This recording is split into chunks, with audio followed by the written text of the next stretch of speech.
Financial News 24/7.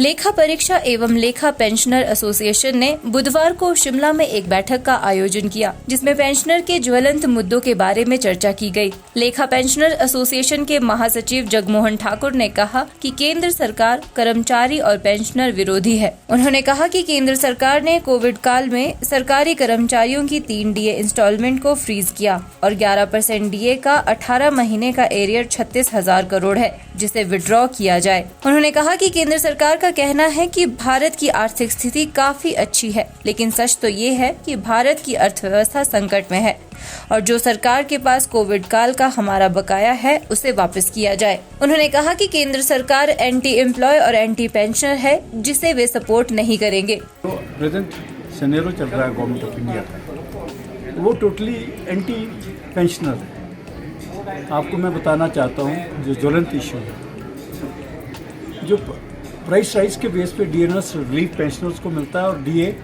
Serving employ को मिलता है, ये अंडर अटैक है। लेबर ब्यूरो हर महीने डाटा बताता है कि कितनी प्राइस राइज हो रहा है, उसके बेस पे 6 महीने का एवरेज निकाल के 1 जनवरी और 1 जुलाई को हमारे को डीए मिलता है।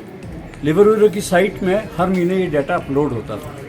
फरवरी और मार्च से ये डाटा, फरवरी 24 से ये डाटा अपलोड करना बंद कर दिया है। ये टोटल एप्रीहेंशन है कि जो पिछली 4 इंस्टॉलमेंट डीए की 1 जनवरी और 1 जुलाई को 23 और 24 जनवरी को 1 जनवरी को मिली है, वो चेंज होने जा रही है। उसका सिस्टम ऐसे होता है कि बास्केट होती है, उसकी बेस पे all over India data collect होता है और उसके बेस पे डीए मिलता है। उस बास्केट से जिससे प्राइस राइज हो रहा है, उस बास्केट से वो आइटमें डिलीट निकाल दी जाएगी और उससे शो क्या होगा कि अभी पिछली बार डीए 4% था, अब 2 है। देश में महंगाई कम हो रही है। ये एक जिसे कहते हैं कि चीटिंग करने की कोशिश करेंगे। दूसरा, हमारे सेंट्रल गवर्नमेंट एम्प्लॉइज 3 डीए की इंस्टॉलमेंट फ्रीज की गवर्नमेंट ने 18 महीने की। वो किस टाइम फ्रीज की? कोविड के दौरान। रीज़न क्या दिया गया कि फाइनेंशियल क्राइसिस है, इस पैसे को दिया जाए। ये फ्लोर ऑफ द पार्लियामेंट ये रिप्लाई है। उस 11% डीए का 18 महीने का जो एरियर है, जो सेंट्रल गवर्नमेंट एम्प्लॉय से ही कटा है, वो 36,000 करोड़ है। और जो हमारे को कोविड के इंजेक्शन लगे, फर्स्ट, सेकंड और बूस्टर डोज, उसका कॉस्ट कितना है? 35,000 करोड़। और वो जो पैसा शो क्या हुआ कि मुफ्त में लगाए, whereas we are contributing to that. हम उन एसोसिएशन के लेवल पे उनसे बोल रहे हैं कि इसको विड्रॉ करो, इसको अब अच्छा वापस कर दो। हमारा लॉजिक क्यों है? आप बोल रहे हैं हमारी इकोनॉमी बहुत बढ़िया जा रही है। कहाँ जा रही है? Peoples, we are in crisis. This government of India is under crisis.